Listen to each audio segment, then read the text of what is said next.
Hello, this is Patrick Malloy again with Claricare, and we're here now to do a demo of our Harvester app. So again, all password protected. You would sign in with your unique ID and get access to the platform.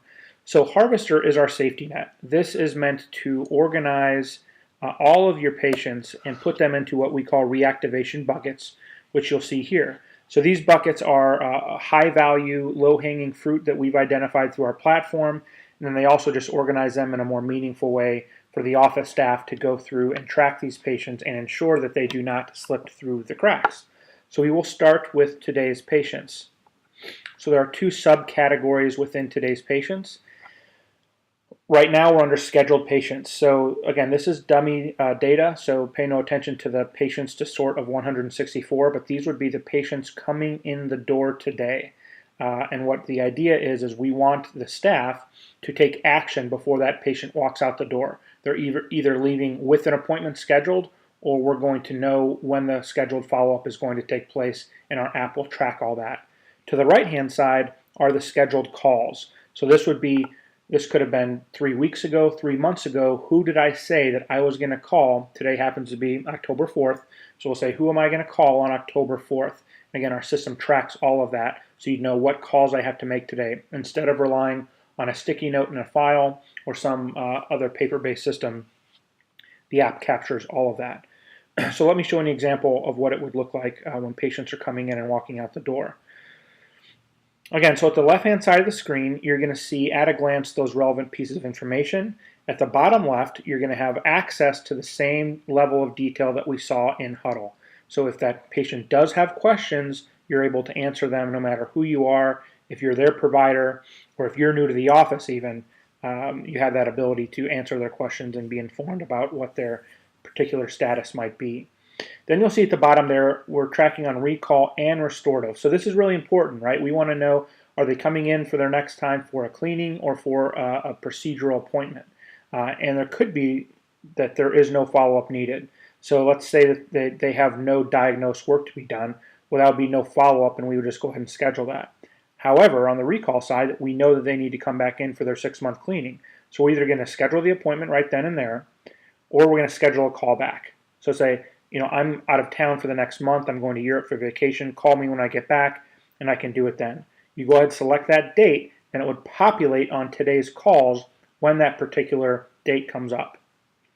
We also have maintain status, just in the case that nothing really needs to change, and then discard. So there could be the patient is leaving the office for whatever reason. We can go ahead and discard them, and I'll show you what the discard bucket looks like later on in this demo.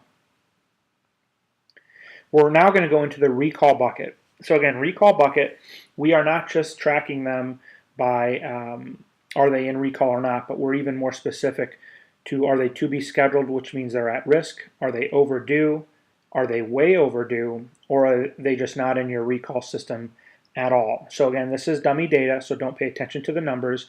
In fact, in to be scheduled, we don't have any patients loaded here for the dummy database right now. But this just gives staff at their fingertips access to where are all of my recall patients and who maybe do I want to start calling. So a lot of patients, in that to be scheduled bucket, we consider them high priority because they are now at risk of slipping into noncompliance.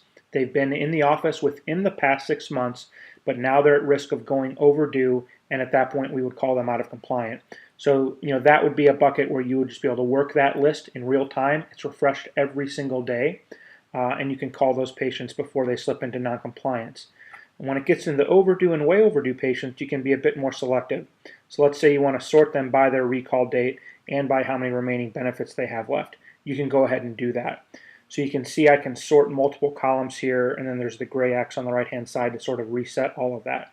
But again, it allows them easy access into these patient files to prioritize who it is they want to call, and then not have them rely on a printout from their PMS platform that would be outdated in 1 week. So this is always real time, and it's very active. We're now going to go into the restorative bucket. So of course, these are the high value patients that have treatment plans outstanding that have not yet been accepted. So we're still tracking their recall status, and you can sort there, so you can see who's actually coming in for cleanings that we want to talk about the procedural work with as well. We're also going to show their remaining benefits, their last visit date, and then also the proposed revenue for those particular patients. So again, you can sort to just show me my high dollar sign patients. I just want to call those folks because it represents the most revenue opportunity. We give you the ability to do that within this bucket. Next, we're going to go into broken appointments. So these are appointments that were either failed or canceled. So we look at these in two different ways, right? If you cancel the appointment, you at least had the foresight to call ahead and tell us you're not coming, but we still want to call you back and get you on the books. Failure appointments are just your no-shows. So we look at broken appointments in those two different instances, and either way, we're giving you access to those patient files. So again, you know who it is that you need to call without having to go run a report and pull charts. We're going to go now into Benefit Max, which is what we're super excited about. So this is going to show you all of your patients that meet two distinct categories.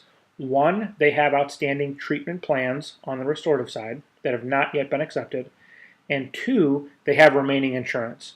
So at the end of every year, we did call this the fourth quarter bucket initially because at the end of every year, you're wanting to perform a cleanup. You want to find all those patients that have insurance remaining and also have proposed revenue in their charts, right? Getting that work done should be a no-brainer, or at least whatever their insurance will cover.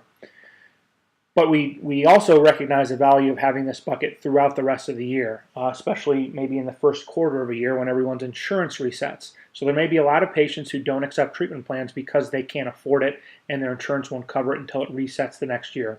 So then in January, February, and March, you want to be reaching out to those folks to say, hey, Patrick, you have this diagnosed plan. We see that you haven't booked yet. Your insurance just reset. Let's go ahead and get you scheduled. Again, you're able to sort the multiple categories so that you can identify the low-hanging fruit that you want to get scheduled. One thing I haven't pointed out at the top right, you're going to see some metrics that relates to the call campaign. So we're going to be tracking all this to see of the calls that are made, right, schedule appointments, callbacks, maintain status, invalid number, you're going to know how successful these particular campaigns would be. So as you're going through and working your way through these buckets, you see their phone numbers right there, and then we're going to be tracking what happened. Did we get a scheduled appointment? Did I schedule a callback, etc.? And then that way you're getting those metrics at the end of the campaign to see how successful it's been. Now keep in mind, this is also something that we can ship to our third-party call center.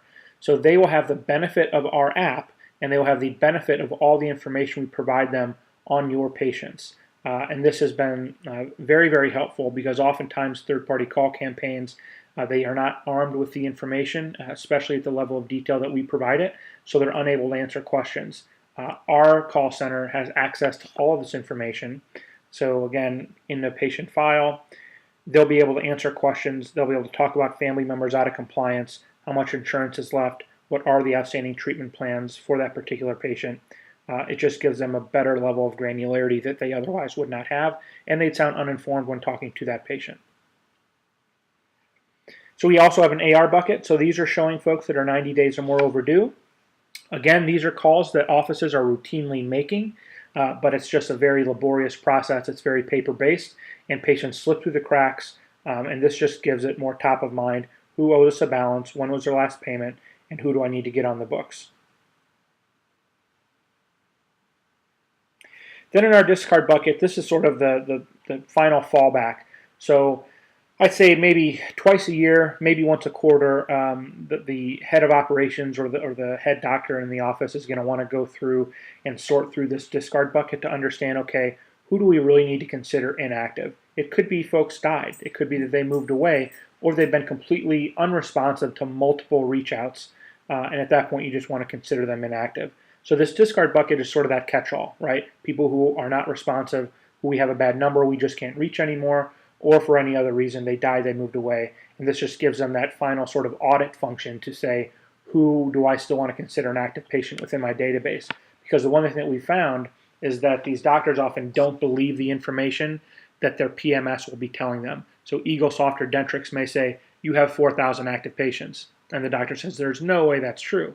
Now, a lot of that could be because their staff just has not been proactive in in discarding those patients, but the fact of the matter remains, it's very hard for them to do that today. So this discard bucket, again, is sort of that catch-all to give them that visibility into the patients that have no longer been responsive, and we need to go ahead and discard them. So with that, that wraps the demo. Hope that was helpful, and we're excited to work with you. Thank you.